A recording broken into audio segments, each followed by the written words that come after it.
Secret Lair Stranger Things brought us a host of new legendary creatures that all have friends forever, which means they can partner with each other and you can have two commanders. In this video, I want to take two commanders, Mike and 11, and make a Stranger Things themed 5-color deck that uses every single card from the Secret Lair. Let's take a look at my ultimate Stranger Things 5-color commander deck. I'll see you in the upside down.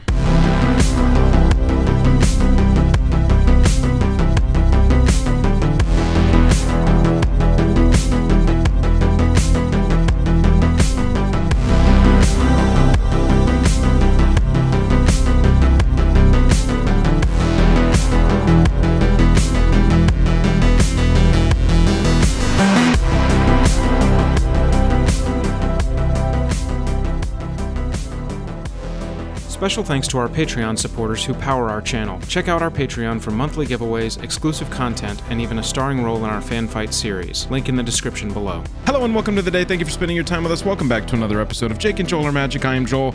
We're going to look at my Stranger Things Ultimate Commander deck. Let's start with the commanders.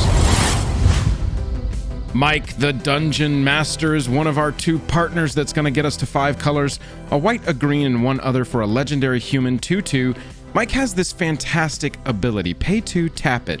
Choose target creature card in your graveyard that was put there from the battlefield this turn. Return it to the battlefield tapped. So as long as Mike survives whatever happened, be it a board wipe, be it just some targeted removal, Mike is going to be able to return our creature cards from the graveyard to the battlefield, and we're going to get more value off of them. This is important because our other partner on this commander journey is 11 the Mage. A red, a black, a blue, and one other for a 3/5 human wizard. 11 says your maximum hand size is 11. It just sets it to 11. And whenever 11 attacks, you draw a card and you lose a life. Then if you have 11 or more cards in your hand, you may cast an instant or sorcery from your hand without paying its mana cost. So there's a lot to break down here. 11 is going to first raise our hand limit size to 11. That's fantastic. Then on an attack trigger, you're going to get to draw a card and lose a life. Now, I like pairing 11 with Mike in this instance because 11 needs to attack for us to get her ability triggering. We want to be able to draw cards. We're going to lose life off of her attack trigger, but attacking is going to put her into harm's way. And so if 11 does die due to some blocking, some combat, just whatever happens, Mike is going to be able to return 11 to the battlefield. Now, 11 also says if you have 11 or more cards in your hand when this attack trigger happens after you draw a card, you can then cast an instant or sorcery from your hand without paying its mana cost. So I want to run a lot of big instants and sorceries, just the right amount, but enough that we're going to see them consistently over the game. It makes me think of ultimatums. So in this deck, I want to run Eerie Ultimatum, return any number of permanent cards with different names from your graveyard to the battlefield. I want to run Genesis Ultimatum, look at the top 5 cards of your library, put any number of permanent cards from them onto the battlefield, the rest go into your hand. Or we could even run Ruinous Ultimatum and just ace all of our opponent's entire board states. Destroy all non-land permanents your opponents control. Any of those ultimatums are going to be fantastic with 11's trigger, but we could also run a card like Conflux. Search your library for a white card, a blue card, a black card, a red card, and a green card and put them all into your hand. This is a 5-card tutor on 11's trigger as long as we have 11 or more cards in hand after she has attacked and that card draw has triggered. We could also run cards like Fated Return. Put target creature card from a graveyard onto the battlefield under your control. It gains indestructible, and then if it is your turn, which we're probably casting this on our turn with 11's trigger, we also get to scry 2. Now, that is any graveyard. We get to go into any graveyard and pull a creature out and put it onto our side of the battlefield, and it gains indestructible. That is pretty incredible. I love this. And free casts, we can also run Magma Opus. Magma Opus is going to scale with the game, meaning that bottom ability, pay 2, discard Magma Opus, create a treasure token. We can use that early to help us get to our 5 colors. Or late in the game, if we've got 11 attacking and triggering, we can cast Magma Opus to deal 4 damage divided as we choose, tap 2 target permanents, create a 4/4, and draw 2 cards. That's just a ton of value, and I love how it scales with the game. We could also run a board wipe like Garrick's Wake. In Garrick's Wake is just going to destroy all creatures we don't control and all planeswalkers we don't control. So on the attack trigger with 11, we might get to cast this, destroy all creatures we don't control and all planeswalkers we don't control. There's suddenly no blockers for combat, and 11 can get through unhindered. With it being an attack trigger, I also think that we should include cards like Protective Bubble. I run Protective Bubble and I also run Whisper Silk Cloak in this deck because they both serve two purposes, right? It makes it unblockable straight up, so combat is no longer an issue to have our commander die, and then it also gives it Shroud, so targeted removal is not going to be a possibility against them. Protective Bubble, I think, is more flavorful in this. I think you could alter it to be like a, force field around 11 with her mind powers, but I think that some redundancy with Whisper Silk Cloak is also fantastic, and both of these cards should be in the deck. That's how this video is going to go. We're going to have some very flavorful picks, but we're also going to have a lot of synergistic picks. I really tried to use the synergy that is built into this Secret Lair Stranger Things with some of the other cards, which we're going to take a look at. If you want the entire deck list, the list is down in the description below. Let me know what you think of it and let me know how you would change it. Let's take a look at the other cards from Secret Lair Stranger Things. So let's talk through some of the synergies that are built into this Secret Lair, and we'll start with Will the Wise. A black and a white for a 1/2 human. When Will the Wise enters or leaves, each opponent may investigate. Each opponent who doesn't loses a life, and you get to investigate X times, where X is 1, plus the number of opponents who investigated this way. So we are going to be creating clue tokens with this deck. There's a lot of the investigate mechanic keyword in this Secret Lair, and we're going to lean into that. Clues, investigations, tokens, that's all synergies that we can build straight into this deck. Will the Wise also plays really well with Mike, because if Will dies, Mike can return him to the battlefield. You get the enter the battlefield trigger, you get those leave the battlefield triggers over and over again. Max the Daredevil, a green, a red, and one other for a 3/2 human haster. Whenever you cast your second spell each turn, untap target creature, then investigate. Quite a few of the cards in this Secret Lair investigate on an attack trigger. So we are going to need to be able to protect our line, get our creatures through, and attack, maybe using Mike to return them if they do happen to die in combat. But as you can see on max, you're casting spells, you're untapping creatures that you attacked with, and you're investigating, making more clue tokens. Lucas the Sharpshooter is going to help us get our attackers through. He has an ability to tap, sack an artifact, so these clues that we're generating through all this investigation.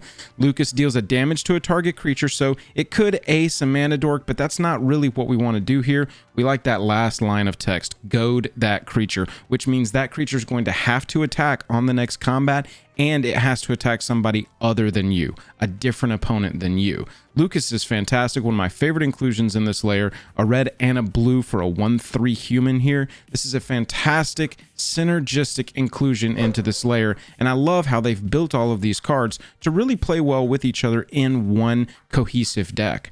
Dustin Gadget Genius is a blue, a white, and 2 other for a 2/3 human. He can tap to add 2 colorless mana, but that mana can only be spent to cast artifact spells or activate abilities of artifacts. We're going to run, look in the list down below, we're going to run a lot of artifacts that are super synergistic to our deck, so Dustin can help us cast those, and Dustin can automatically pay the 2 for a clue token to sack it and draw a card. I love Dustin. He's a little dedicated mana rock so that we can sacrifice our clue tokens and draw cards if and when we need to do that. Chief Jim Hopper is one of these attack trigger investigations that I was talking about. It's got Menace, it's a 4/4 human soldier, and whenever Chief Jim Hopper attacks, you investigate once for each non-token attacking creature. We're attacking with our creatures, we're getting more clue tokens, we can sacrifice these to draw cards, or as you'll see later in the video, we can use them to other means as well. We also have in this Mind Flayer the Shadow. Now, Mind Flayer is probably the least synergistic and cohesive with the rest of the deck. However, I did want to build this so that it included literally every card in this Secret Lair, and so I think including the big bad guy from the show is pretty important for this deck. 3 black, 4 other for a 9/9 legendary enchantment creature horror. Mind Flayer isn't a creature unless you control 3 or more permanents you don't own. Now, how are we going to get those permanents? with its second ability. At the beginning of your end step, exile the bottom card of each opponent's library face down. For as long as those cards remain exiled, you may look at them, you can cast permanent spells from among them, and you may spend mana as though it were mana of any color to cast those spells. Mind Flayer comes from the upside down. Mind Flayer stays in the upside down. I love this. Exile the bottom card of each opponent's library face down. I love this. We get to look at them. They don't know what we stole. We can cast them. We can spend mana as though it were mana of any color to cast them. Mind Flayer is not directly synergistic to our clue tokens investigation strategy, but it is a very strong card, albeit expensive, and I love having it in the deck just for the flavor. Now, the Secret Lair also includes a fantastic land. This land is just good in general. This can go into a lot of commander decks that just have black in their color identity, but obviously we want to run it in this deck. Hawkins National Laboratory is a legendary land that taps for a colorless mana, and you can pay 4 and tap it to investigate. Straight up, just create a clue token. Now, at the beginning of your end step, if during your turn you sacrifice 3 or more clues this turn, you transform Hawkins National Laboratory into the Upside Down. When this land transforms into the Upside Down, you return a creature card from your graveyard to the battlefield. Perfect. And when the creature put onto the battlefield with the Upside Down leaves the battlefield, you transform the Upside Down back into Hawkins National Laboratory. I'm a big fan of every inclusion in this deck. Mostly these are very synergistic picks, so let's build a 5-color deck around them that really leans into that clue token investigation and 11 attacking and casting giant spells. I picked 3 cards for this deck specifically to represent other characters. These are cards that I would probably get altered into having these characters on them just to make the deck more flavorful and even more synergistic. Tireless Tracker is Joyce to me from the show. This is Will's mom that is constantly on the hunt for her missing son. Tireless Tracker is going to give us a landfall ability to investigate. So whenever we play a land, we're creating a clue token for free. And whenever we sacrifice a clue, we're putting a +1/+1 counter on Tireless Tracker. So Joyce is searching for Will. She's finding clues every time she explores a new area, and as she gains more knowledge, she gets stronger and stronger in her will to find her son. Love the flavor on this one. Super happy with Tireless Tracker being Joyce. One of the major missing cards from this set was Steve. A lot of people were very upset that Steve wasn't included, him being a fan favorite character in the show. Academy Manufacturer is going to represent Steve for me in this deck. Again, bear with me. Steve is a super popular guy. All of these are the D&D nerds. He can move between. He can be in both groups. Academy Manufacturer, colorless. It can go in any deck. Plus, if you would create a clue, food, or treasure, instead you create one of each. So now every time we're investigating, we're going to be creating a clue, a food, and a treasure. And that's just because Steve is awesome, and he's a utility man, and he is going to help the adventuring party get there. Let me know if you think Academy Manufacturer is a good proxy for Steve, a good alter for Steve, or if you think we've got a different card that more flavorfully captures the essence of Steve. Regardless, I know that I want Academy Manufacturer in this deck. It's fantastic. We're creating clues all the time with this deck, and so having a food and a treasure come in on top of that is just gravy, baby. Lone is cryptozoologist. All right, so there's a character named Dr. Martin Brenner, and he's sort of the mad scientist, evil scientist that works at the Hawkins National Laboratory and is experimenting with the energies from the Upside Down and creates 11 the Mage, gives 11 her powers through that. So Lonus is going to represent Martin Brenner for us. A blue and a green for a 1/2 elf scout, snake elf scout. Whenever a non-token creature enters the battlefield under your control, you investigate. So we're creating clue tokens as our other non-token creatures are entering the battlefield. And we can tap Dr. Martin Brenner to sacrifice X clues to have a target opponent reveal the top X cards of their library, and you can put a non-land permanent card with mana value X or less from among them onto the battlefield under your control, and then they put the rest on the bottom in any order. But this as a tap ability at instant speed, having a ton of clues, having no use for them. All right, let's go digging into our opponent's deck and use their cards against them. Very flavorful. Those are the 3 characters that I think could have been included in this Secret Lair: Joyce, Steve, and Dr. Brenner. And those are the cards that I'm going to represent them with. So past that, let's talk about the bad guys. Adventures in the Forgotten Realms was our D&D themed set, and as Mike is called the Dungeon Master, there's sort of a D&D sub-theme to this entire show and deck. So Mind Flayer in D&D has been represented by this MTG card, Mind Flayer. 5 mana for a 3/3 horror. When it ETBs, you gain control of target creature for as long as you control Mind Flayer. It's flavorful, it's on theme. We've got a fantastic card here. It's a 5 mana 3/3 that also yoinks a creature just until this 3/3 dies. I'm a huge fan of this in the deck. Now, the upside down is where the evil realm is, where the bad guys come from. And so if we're going to have the bad guys coming from the upside down, we might as well have a bad guy that's going to flip cards upside down. We've got Ixodron. When it enters the battlefield, you turn all other non-token creatures face down and they just become vanilla 2/2s.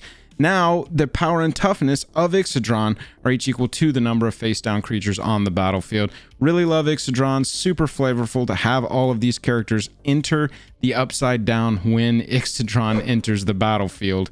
Keru Mind Eater's a little off, but I think it's still very thematic. This is a card that we could definitely get altered into one of the creatures that are bad, that are evil from Stranger Things. Mind Eater's going to deal combat damage, and that player that it dealt combat damage to is going to exile a card from their hand face down, and we get to look at and play cards with Keru Mind Eater that have been exiled. Now, we are a 5-color deck, so we're going to have access to all colors of mana. That's one of the sort of limitations of Keru Mind Eater in a normal deck, but in a 5-color deck, it's fantastic. Built-in menace to help it get through so it can deal some combat damage. I definitely think Keru Mind Eater is a Stranger Things bad guy. Now, also, we've got Pyxis of Pandemonium. This is more of a fun card. I've got a very, very strong, synergistic, powerful deck in that deck list down below, but Pyxis of Pandemonium is more of a fun card in the deck that is super flavorful. It's a 1-mana artifact, and you tap it to have each player exile the top card of their library face down. Then eventually you pay 7, tap it, and sack it to have each player turn face up all the cards that were turned face down with Pyxis of Pandemonium, and then all permanents just go straight onto the battlefield. So it's some chaos, it's some upside down flavorness. I was running such powerful cards in this deck. I really wanted to bring the power level down just a little bit with some of my picks, and this is a very flavorful choice for an upside down Stranger Things deck. Next, I want to talk about some of the excellent inclusions in this deck. We're not going to go through every single card. You can check out the list in the description below. And I just wanted to make a powerful deck, so a lot of these cards are self-explanatory. You know, Beast Within, Swords to Plowshares, you know why those are in there.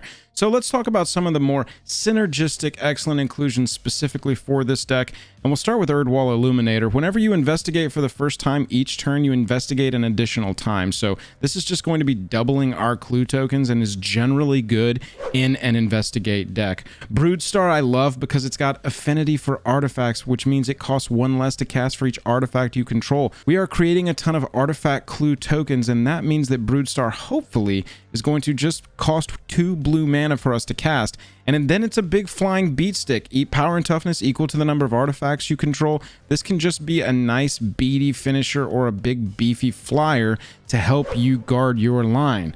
Feedback Bolt. Now, this is pretty cool because this could be cast with 11's attack trigger, and it's going to deal damage to target player equal to the number of artifacts you control. So it's synergistic with Investigate. It's not the worst casting cost in the world at 5, but you also could cast it for free with 11's attack trigger.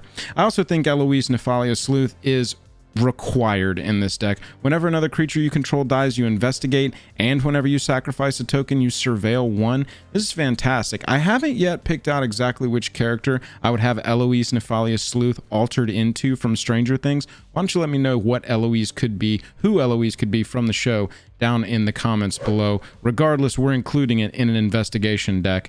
As are we including Tamio's Journal. At the beginning of your upkeep, you just get to investigate if you've got this 5-mana artifact on the battlefield, and then you can tap Tamio's Journal and sacrifice 3 clues. You don't have to sacrifice the journal stays. You get to search your library if you do this for a card and put that card straight into your hand. So if we've got 3 clues to sacrifice as soon as we play Tamio's Journal, we're able to Demonic Tutor straight up right then. I love also that we don't have to sacrifice the journal when we do this so that we can do it a lot. And we are going to be creating a lot of clues, so hopefully we can do it a lot. And then lastly, look, Chromatic Lantern is sort of a placeholder here. This is a 5-color deck. You're going to need to run some fixing. You're going to need to run some ramp. You're going to need to run Chromatic Lantern because it's going to make lands you control be able to tap for mana of any color, plus itself it taps for a mana of any color. The deck list for the Ultimate Stranger Things Commander deck is down in the description below. Why don't you give it a look and let me know what you would cut and what you would add.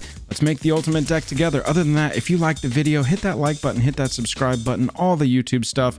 And if you want to get involved with the channel on a deeper level, go check out our Patreon. That link is down in the description below as well. Until then, I'll see you in the Upside Down.